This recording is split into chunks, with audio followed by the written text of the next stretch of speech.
Good afternoon, ladies and gentlemen. My name is Pavla VIZVARY, and I would like to present you chosen results from research that my colleague Iva ZADRAZILOVA and I realized.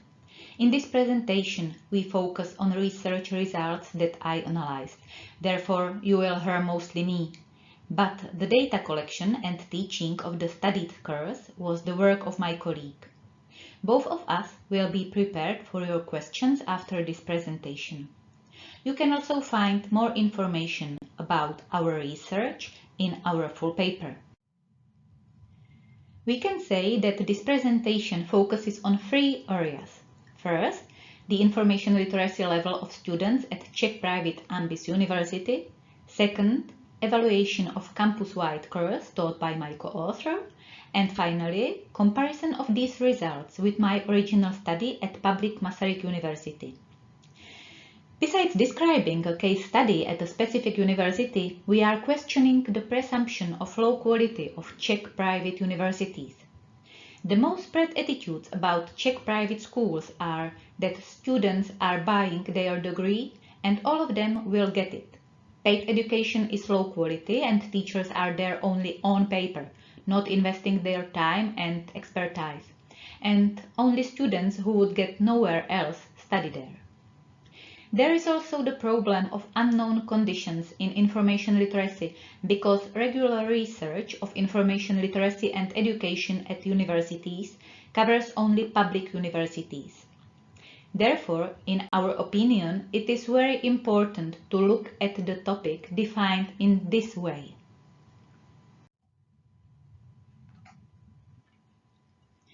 Because now I have a word, I will introduce my university first, despite our focus at Ambis University.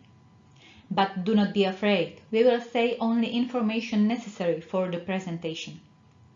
Masaryk University is the second biggest Czech university and it consists of 9 faculties. Faculties have libraries that offer information literacy education, but without any coordination among them. All libraries provide elective one-shot courses. Some also have elective semester courses, more often universal, sometimes field-specific. Rarely, librarians cooperate in vocational subjects. But the research was connected with a universal massive electronic course coordinated by my LIS department. As I have already said, it is a public university. That is one of the differences with Ambis University, which my colleague introduces now. Good afternoon, ladies and gentlemen. Let me briefly introduce my university and information literacy course. The Ambis University nowadays is the largest private Czech university. It has 3 departments focused on economics and management, security and law, and development of cities and regions. The education is closely linked to practice, and almost half of the students study in a distance form. The study is paid. Therefore, Ambis University emphasizes the quality of provided education and also the high quality of a diploma thesis. The information literacy course is a part of the general curriculum. The course is taught to all undergraduates as a compulsory subject by all departments and has the form of blended learning. There is a huge number of students in the course, so the only option is teaching in the form of blended learning. The main teaching platform is e-learning. All documents and materials are available there. Having attended a 4-hour lecture and a 2-hour seminar, students continued online using 6 e-learning modules and 6 compulsory tests, finishing the course with a face-to-face written test.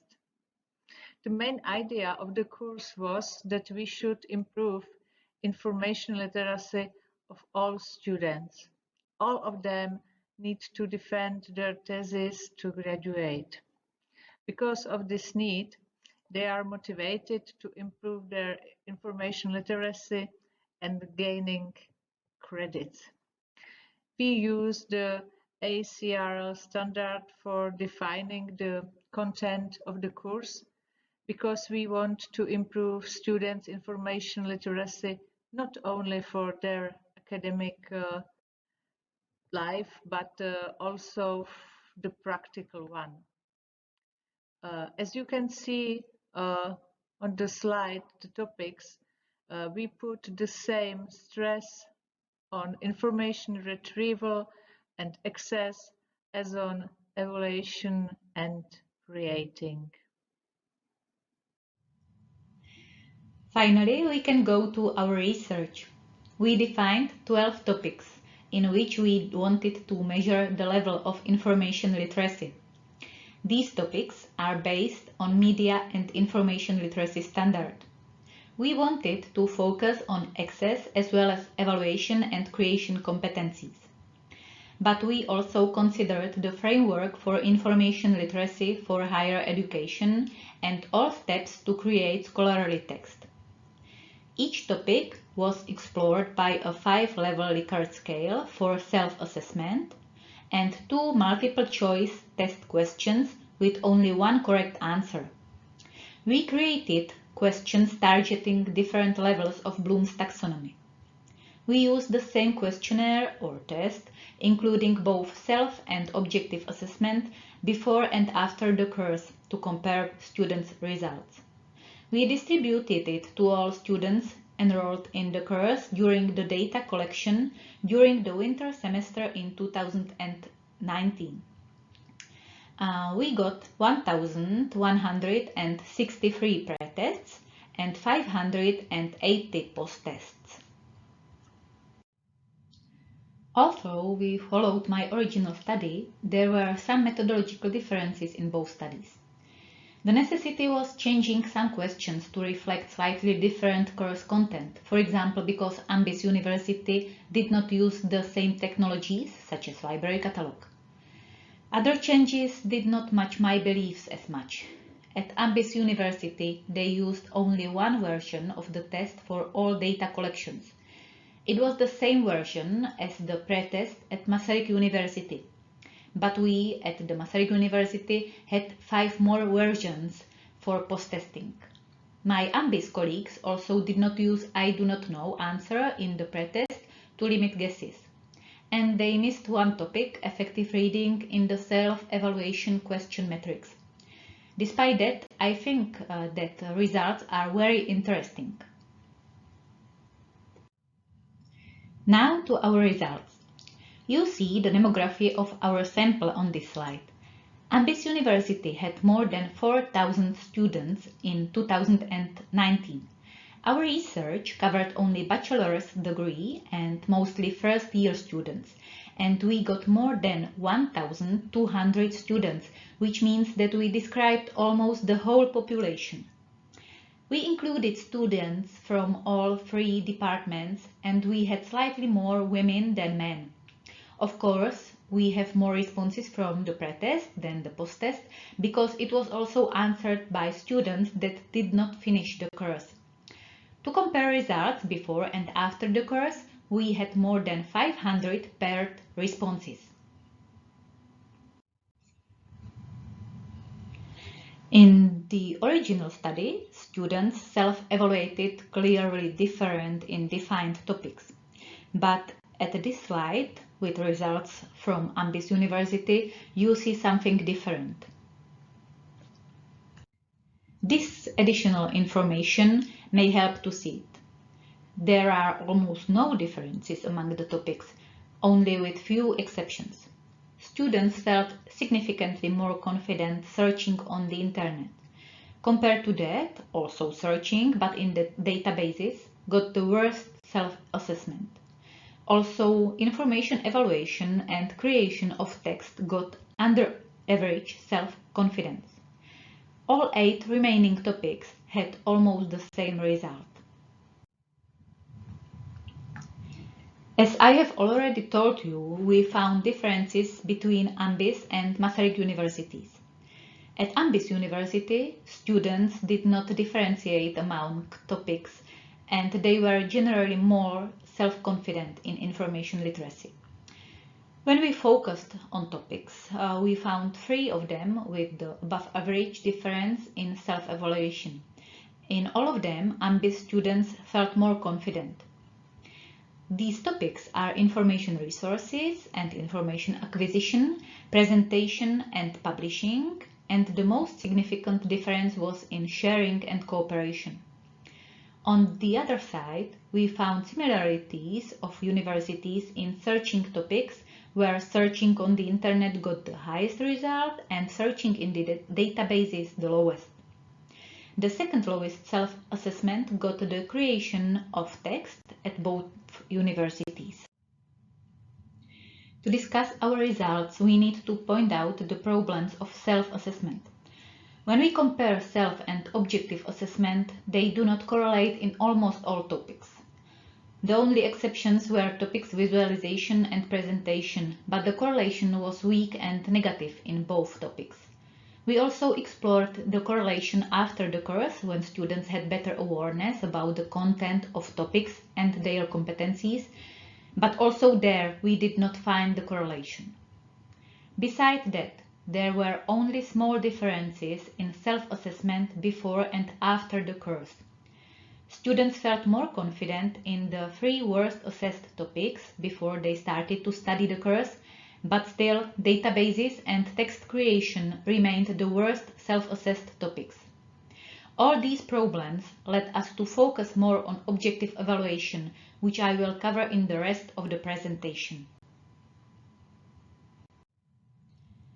Again, in objective evaluation, we also start with the Ambis University results. Compared to Masaryk University, the objective assessment showed smaller improvement, but it was still statistically significant. In the table on this slide, you can read the basic values for comparing pre-test and post-test results, but I want to point out the last row. Students could get 24 points as maximum. Half of the point or less got more than 60% of students in the pre-test, but only less than 40% in the post-test. As teachers, we do not see ideal improvement, but still it is some improvement. We explored differences according to demographic information. The departments were basically the same in pre-test, post-test and improvement, but we found statistically significant differences in gender comparison. Men were better in the pre-test, but women improved more, which resulted in no difference in the post-test. Well, where were the problems in the tests and where not? On the following few slides, you see the content of questions sorted according to Media and Information Literacy Standard. I start with the less problematic questions, which I highlighted in green. In the pre-test, these were the suitability of resources, backing up and visualization, where more than 3/4 of students choose the correct answer. On the contrary, narrowing the topic, graphs and self-presentation answered only 1/4 or fewer students right. Other topics got not such extreme results, yet 14 questions gained less than half a point average in the pre-test, which means that more than half of students choose a wrong answer. At this slide, I use the same highlighting as at the previous, which means that topics with less than 1/4 of point average are red and more than 3/4 of point green. Self-presentation remained problematic, but the 2 topics that complemented it changed. Now was the problem in search engines and argumentation, where students probably started searching for a catcher. The 3 best topics from pre-test remained green, and they were complemented by full text access, library services and sharing. But for me, the most important highlightings shows this slide because we see the impact of the course. We found a statistically positive change in 12 questions, most of them in the creation component of media and information literacy metrics. We found the best improvement in narrowing the topic, followed by sharing. But the knowledge improvement, thanks to the course, is problematic when we think about 7 questions where the change was negative, in 4 of them statistically significant. You see them as red. Other topics, which are gray, did not statistically change. These changes show topics which the course works well and topics where teachers should consider changes. They could be in the course, but another possibility is to offer additional learning opportunities, such as elective interactive lessons for a limited number of students. You see a lot of red on this slide. That does not mean something alarming. Red are simply topics where students of Ambis University were statistically better compared to green, where won Masaryk University. Just for fun, which was the most different topics. Ambis University won at visualization, followed by library services. Masaryk University was the best in narrowing the topic. Still, differences in green topics were noticeably smaller than in the red topics. Again, topics in gray did not get a statistically significant result. At first glance, we see that the entry level of information literacy was higher at Ambis University, especially at access and creation topics. But evaluation issues were more balanced. And the last colors and improvement differences between Ambis and Masaryk universities. Again, the legend is the same. Therefore, you see that statistically, the knowledge improvement was really better at the Masaryk University, the most significant in self-presentation, search engines and databases. Only one topic scored better, but not significantly. Here probably is nothing more to say. To conclude, I want to summarize the main findings. First, I have to say that we do not want to generalize on private and public universities, not even Czech. But we think that our goal in questioning situation at private universities in information literacy level and their efforts to raise it was rightful. Private universities should be given the same attention as public ones, considering the differences between them. In our study, Ambis students got better information literacy levels in both self and objective assessments. The probable reason seems to be higher experience when many of these students entered the university not immediately after ending their secondary studies, but only after a long period of employment or business. We found both strong and weak topics in each component of the media and information literacy metrics. Therefore, all of them should be addressed in research and courses. In the courses we solved, Masaryk University students proved better improvement. Also, they have more demanding tests due to the methodology. We are convinced that influence of the course settings is seen in this. Students of higher degrees and those who choose the course as optional, which are both conditions favoring the Masaryk University, are more motivated to gain competencies targeted by these courses. In literature, we see a higher impact of blended learning compared to pure e-learning. This should support the result of Ambis University. But even blended learning meets its limits by the massification of education.